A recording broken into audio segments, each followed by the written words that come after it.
Óscar España terá finalmente sucesora á fronte da Asociación Boirense de Empresarios. Tras un longo proceso no que foi necesario reabrir o prazo ante a falla de candidaturas, Daniel García Dosil decidiu dar o paso e postularse como novo presidente da patronal. Levo máis de 17 anos ca tenda en Boiro, desde o primeiro ano pois levamos formando parte como socios da AVE, agora mesmo pois levaba 2 anos como vogal con Óscar España.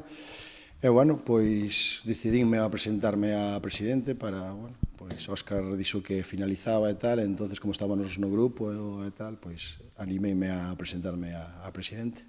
Entre os obxectivos a curto prazo, o futuro presidente optará por seguir a dinamizar a vida comercial e empresarial a través de diversas iniciativas e campañas promocionais.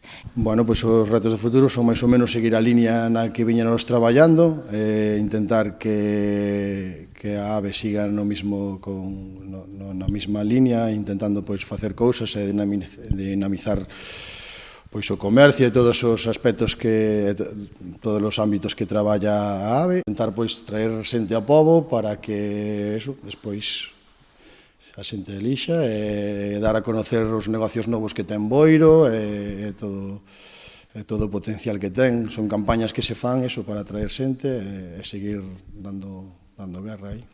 Dado que a súa foi a única candidatura presentada, non será preciso votar e tan só deberá ser ratificado polos socios na asamblea prevista para mañá ás 8:30 na sede da AVE. Ademais da elección do novo presidente, no encontro darase conta das actividades realizadas ao longo do pasado ano, así como algunha das previstas para este exercicio.